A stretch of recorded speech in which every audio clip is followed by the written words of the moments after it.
ಎಲ್ಲರಿಗೂ ನಮಸ್ಕಾರ. ನೀವು ನೋಡ್ತಿದ್ದೀರಾ ಖುಷಿ ಸಾನ್ವಿ ಚಾನೆಲ್. ಇವತ್ತಿನ ರೆಸಿಪಿ ಶೇಂಗಿನ ಹೋಳಿಗೆ ಅಥವಾ ಕಡಲೆ ಬೀಜದ ಹೋಳಿಗೆ ಅಂತಲೂ ಕರೀತಾರೆ. ನೀವು ತೆಂಗಿನಕಾಯಿ ಒಬ್ಬಟ್ಟು ಅಥವಾ ಬೇಳೆ ಹೋಳಿಗೆ ತಿಂದಿರ್ಬೋದು. ಈ ಥರ ಶೇಂಗಿನ ಹೋಳಿಗೆ ಮಾಡಿಕೊಂಡು ತಿನ್ನೋಡಿ ಎಷ್ಟು ರುಚಿಕರವಾಗಿರುತ್ತೆ. ಬನ್ನಿ ಇದು ಯಾವ ರೀತಿ ಮಾಡೋದು ನೋಡೋಣ. ಮೊದಲಿಗೆ ಇಲ್ಲಿ 1/4 ಕಪ್ಪಷ್ಟು ಕಡಲೆ ಬೀಜ ತೊಗೊಂಡಿದ್ದೀನಿ. ದಪ್ಪ ಸೈಜ್ ಇರುವಂಥದ್ದು ನೋಡ್ತಾ ಇರ್ಬೋದು. ಚಿಕ್ಕ ಚಿಕ್ಕ ಸೈಜ್ ಇಲ್ಲ, ದಪ್ಪ ಸೈಜ್ ಇರುವಂಥದ್ದು ತೊಗೊಂಡಿದ್ದೀನಿ ನಾನು.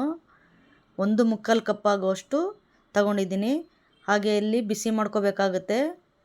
ಮೊದಲಿಗೆ ಸ್ಟವ್ ಆನ್ ಮಾಡಿಕೊಂಡು ಒಂದು ಬಾಣಲಿ ಇಟ್ಕೊಂಡು ಮೀಡಿಯಮ್ ಫ್ಲೇಮಲ್ಲಿ ಹುರ್ಕೋಬೇಕಾಗುತ್ತೆ. ನಾವು ಹೈ ಫ್ಲೇಮಲ್ಲಿ ಇಟ್ಕೊಳ್ಳೋಕೆ ಹೋಗ್ಬೇಡಿ, ಸೀದೋಗುತ್ತೆ.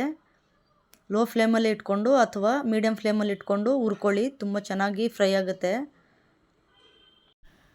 ನೋಡ್ತಾ ಇರ್ಬೋದು, ಈ ರೀತಿ ಇಷ್ಟು ಹುರ್ಕೊಂಡ್ರೆ ಸಾಕಾಗುತ್ತೆ. ಕರೆಕ್ಟಾಗಿ ಹುರಿದಿದ್ದೀನಿ. ಹಾಗೆಯೇ ನಾವಿಲ್ಲಿ ಪಾಕ ಮಾಡ್ಕೋಬೇಕಾಗುತ್ತೆ. ಬೆಲ್ಲನ ಅರ್ಧ ಕಪ್ ಬೆಲ್ಲದಲ್ಲಿ ನಾನು 1/4 ಕಪ್ ಆಗುವಷ್ಟು ಬೆಲ್ಲನ ಹಾಕಿ ಅರ್ಧ ಲೋಟ ನೀರು ಹಾಕಿ ಕರಗಿಸ್ತಾ ಇದ್ದೀನಿ. ನಾನಿಲ್ಲಿ ಈ ಕಪ್ಪಲ್ಲಿ ಇನ್ನು ಸ್ವಲ್ಪ ಬೆಲ್ಲನ ಹಾಗೆ ಎತ್ತಿಟ್ಟಿದ್ದೀನಿ. ಅದಾದಮೇಲೆ ಈ ಕಪ್ಪಲ್ಲಿ ನಾನು 1 ಬಟ್ಲಷ್ಟು ನಾನು ಮೈದಾ ಹಿಟ್ಟನ್ನು ತೊಗೊಂಡಿದ್ದೀನಿ. ಸ್ವಲ್ಪನ ನೀರು ಹಾಕ್ಕೊಂಡು ಚಪಾತಿ ಹಿಟ್ಟಿನ ಅದಕ್ಕೆ ಕಲಿಸ್ಕೋಬೇಕಾಗುತ್ತೆ. ಜಾಸ್ತಿ ಗಟ್ಟಿಗೂ ಕಲಿಸ್ಕೊಳ್ಳೋಕೆ ಹೋಗ್ಬಾರ್ದು, ಜಾಸ್ತಿ ತೆಳ್ಳಗಾಗೂ ಕಲಿಸ್ಕೊಳ್ಳೋಕೆ ಹೋಗ್ಬಾರ್ದು. ನೋಡ್ತಾ ಇರ್ಬೋದು, ಮೀಡಿಯಮಾಗಿ ಕಲಿಸ್ಕೊಳ್ಳಿ. ಸ್ವಲ್ಪ ನೀರು ಹಾಕ್ಕೊಂಡು ಹಾಗೆಯೇ ಒಂದು ಸ್ವಲ್ಪ ಎಣ್ಣೆ ಹಾಕ್ಕೊಂಡು ನೀಟಾಗಿ ನಾದ್ಕೋಬೇಕಾಗುತ್ತೆ. ಚೆನ್ನಾಗಿ ನೀಟಾಗಿ ನಾವು ಎಷ್ಟು ನೀಟಾಗಿ ಕಲಿಸ್ತೀವಿ ಅಷ್ಟು ಚೆನ್ನಾಗಿ ಬರುತ್ತೆ ಒಬ್ಬಟ್ಟು. ನೋಡ್ತಾ ಇರ್ಬೋದು ಯಾವ ರೀತಿ ನಾದ್ತಾ ಇದ್ದೀವಂತ. ಒಂದು ಸ್ವಲ್ಪ ಎಣ್ಣೆ ಹಾಕ್ಕೊಂಡು ನಾದ್ಕೊಳ್ಳಿ, ತುಂಬಾ ಚೆನ್ನಾಗಿ ಬರುತ್ತೆ, ತುಂಬ ಟೇಸ್ಟಿಯಾಗಿರುತ್ತೆ ಒಬ್ಬಟ್ಟು. ನೋಡಿ, ಈ ಕನ್ಸಿಸ್ಟೆನ್ಸಿಗಿದ್ದರೆ ಸಾಕು. ಜಾಸ್ತಿ ಗಟ್ಟಿಗೂ ಬೇಡ, ಜಾಸ್ತಿ ತೆಳುವಾಗೂ ಬೇಡ. ಹಾಗೆಯೇ ಕಡಲೆಬೀಜ ಆರಿದ ಮೇಲೆ ಕಡಲೆಬೀಜದ ಮೇಲೆ ಇರೋ ಸಿಪ್ಪೆ ಎಲ್ಲನೂ ತೆಗಿಬೇಕಾಗುತ್ತೆ. ನಾನು 3/4 ಭಾಗ ಅಷ್ಟು ತೆಗೆದಿದ್ದೀನಿ, 1/4 ಭಾಗ ಅಷ್ಟು ಹಂಗೆ ಇಟ್ಟಿದ್ದೀನಿ. ನೋಡಿ, ಈ ಥರ ಹುರ್ಕೋಬೇಕು ನಾವು, ಜಾಸ್ತಿ ರೋಸ್ಟು ಆಗಿಲ್ಲ. ನೋಡಿ, ಸ್ವಲ್ಪನೇ ಮಿಕ್ಸಿ ಜಾರ್ಗೆ ಹಾಕ್ಕೊಂಡು ರುಬ್ಕೋಬೇಕು ನಾವು, ಜಾಸ್ತಿ ರುಬ್ಕೊಳ್ಳೋಂಗಿಲ್ಲ. ನೋಡಿ, ಈ ಥರ ಜಾಸ್ತಿ ತರಿತರಿಯಾಗಿ ಇರಬಾರ್ದು, ಜಾಸ್ತಿ ಪೇಸ್ಟ್ ಥರನೂ ಇರಬಾರ್ದು. ನೋಡಿ, ಈ ಥರ ಇರಬೇಕು. ಆಮೇಲೆ ಒಂದು ಸ್ವಲ್ಪ ಬೆಲ್ಲನ ಎತ್ತಿಟ್ಟಿದ್ವಲ್ಲ ನಾವು, ಅದನ್ನು ಈ ಟೈಮಲ್ಲಿ ಸೇರಿಸ್ಕೊಳ್ಳಿ. ಬೆಲ್ಲನ ನುಣ್ಣಗೆ ಪುಡಿ ಮಾಡ್ಕೋಬೇಕಾಗುತ್ತೆ. ನೀಟಾಗಿ ಪೌಡ್ರ್ ಥರ ಇರಬೇಕು ಬೆಲ್ಲ. ನೋಡಿ, ಎರಡೂ ನೀಟಾಗಿ ಮಿಕ್ಸ್ ಮಾಡ್ಕೊಳ್ಳಿ. ಅದು ನೀಟಾಗಿ ಮಿಕ್ಸ್ ಆದಮೇಲೆ ಪಾಕ ಮಾಡ್ಕೊಂಡಿದ್ವಲ್ಲ ನಾವು, ಎಷ್ಟು ಬೇಕಂತ ನೋಡಿಕೊಂಡು ಸ್ವಲ್ಪನೇ ಹಾಕ್ಕೊಂಡು ಮಿಕ್ಸ್ ಮಾಡ್ಕೊಳ್ಳಿ. ಒಟ್ಟಿಗೆ ಹಾಕ್ಕೊಳ್ಳೋಕೆ ಹೋಗಬೇಡಿ, ಇಲ್ಲಾಂದ್ರೆ ತೆಳ್ಳಗಾಗ್ಬಿಡುತ್ತೆ. ನಾನಿಲ್ಲಿ ಬೆಲ್ಲದ ಪಾಕನ ನೀರು ಮತ್ತು ಬೆಲ್ಲ ಸೇರಿಸಿ ಅಷ್ಟೇ ಪಾಕ ಮಾಡ್ಕೊಂಡಿದ್ದೀನಿ ನಾನು. 1 ಎಳೆ ಪಾಕ ಅಥವಾ 2 ಎಳೆ ಪಾಕನ ನಾನು ತೆಕ್ಕೊಂಡಿಲ್ಲ, ಜಸ್ಟ್ ಕರೆಸ್ಕೊಂಡಿರೋದಷ್ಟೇ.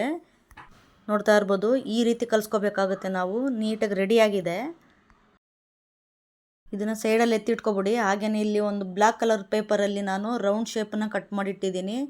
ಹಾಗೆಯೇ ಮೈದಾ ಹಿಟ್ಟನ್ನ ಕಲಸಿಟ್ಕೊಂಡಿದ್ವಲ್ಲ, ಅದನ್ನ ಸ್ವಲ್ಪ ಹಿಟ್ಟನ್ನು ತಗೊಂಡು ಹಿಂಗೆ ಪ್ರೆಸ್ ಮಾಡ್ಕೊಳ್ಳಿ. ಪ್ರೆಸ್ ಮಾಡಿ ಕಡಲೆ ಬೀಜದ್ದು ನಾವೇನು ರೆಡಿ ಮಾಡಿ ಇಟ್ಕೊಂಡಿದ್ದೀವಿ ಆ ಕಣಕನ ಎತ್ತಿ ಒಳಗಡೆ ಸ್ಟಫಿಂಗ್ ಥರ ಮಾಡಿ ಮೇಲ್ಗಡೆ ಎಕ್ಸ್ಟ್ರಾ ಇರೋ ಹಿಟ್ಟನ್ನ ಸೈಡಲ್ಲಿ ಎತ್ತಿಟ್ಕೊಬಿಡಿ. ನೋಡಿ, ಎಕ್ಸ್ಟ್ರಾ ಹಿಟ್ಟು ಸೈಡಲ್ಲಿ ಎತ್ತಿಟ್ಕೊಳ್ಳಿ. ಹಾಗೆಯೇ ಆ ಬ್ಲ್ಯಾಕ್ ಕಲರ್ ಪೇಪರ್ ಮೇಲೆ ಒಂದು ಸ್ವಲ್ಪ ಎಣ್ಣೆ ಸವರ್ಕೋಬೇಕಾಗುತ್ತೆ. ಸವರ್ಕೊಂಡು ನೀಟಾಗಿ ನಾವು ತಟ್ಕೋಬೇಕಾಗುತ್ತೆ. ನೋಡಿ, ಆ ಥರ ಪ್ರೆಸ್ ಮಾಡಿಕೊಂಡು ನಾವು ತಟ್ಕೋಬೇಕಾಗುತ್ತೆ. ನೋಡಿ, ಅಂಗೈಯಲ್ಲೂ ನಾವು ನೀಟಾಗಿ ತಟ್ಕೋಬೋದು ಅದನ್ನು. ತುಂಬಾ ಟೇಸ್ಟಿಯಾಗಿ ಬರುತ್ತೆ ಕಡಲೆ ಬೀಜದ ಒಬ್ಬಟ್ಟು. ನೋಡ್ತಾ ಇರ್ಬೋದು, ಈ ರೀತಿ ನಾವು ನೀಟಾಗಿ ರೆಡಿ ಮಾಡ್ಕೋಬೇಕಾಗುತ್ತೆ.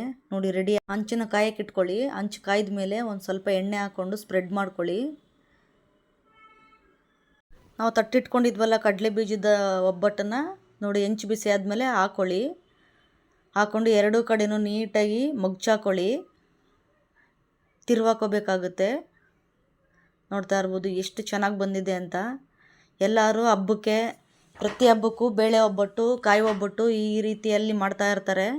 ಈ ಥರ ಕಡಲೆ ಬೀಜದ ಒಬ್ಬಟ್ಟು ಮಾಡಿ ತಿನ್ನೋಡಿ, ಎಷ್ಟು ಚೆನ್ನಾಗಿರುತ್ತೆ ಅಂದರೆ ಎಲ್ಲರಿಗೂ ಇಷ್ಟ ಆಗುತ್ತೆ. 1 ವಾರ 2 ವಾರ ನಾವು ಸ್ಟೋರ್ ಮಾಡಿ ಇಟ್ಕೊಂಡು ತಿನ್ಬೋದು. ಆ ರೀತಿ ತುಂಬಾ ಚೆನ್ನಾಗಿರುತ್ತೆ.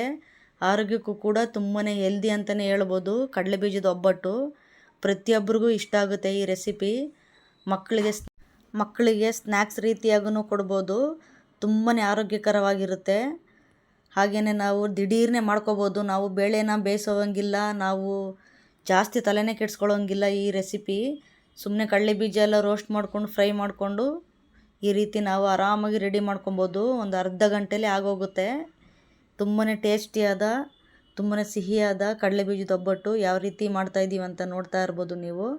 ನೋಡಿ ಸೇಮ್ ಅದೇ ರೀತಿ ಯಾವ ರೀತಿ ಮಾಡೋದಂತ ಇನ್ನೊಂದು ನೋಡ್ಕೊಳ್ಳಿ.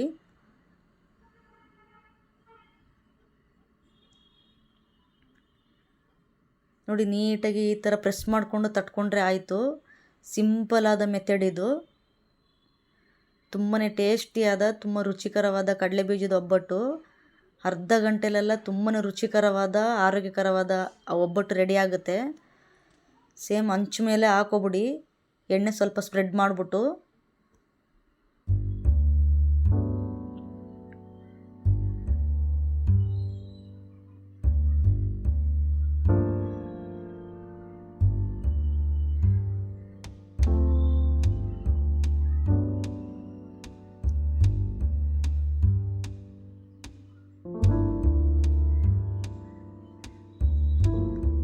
ನೋಡ್ತಾ ಇದ್ದೀರಲ್ಲ ಎಷ್ಟು ಬೇಗ ರೆಡಿ ಆಗೋಯ್ತು ಅಂತ. ತುಂಬಾ ಸಿಂಪಲ್ ರೆಸಿಪಿ ಇದು. ತುಂಬಾ ಈಸಿಯಾಗಿ ಮಾಡ್ಕೋಬೋದು, ಯಾರು ಬೇಕಾದರೂ ಮಾಡ್ಬೋದು.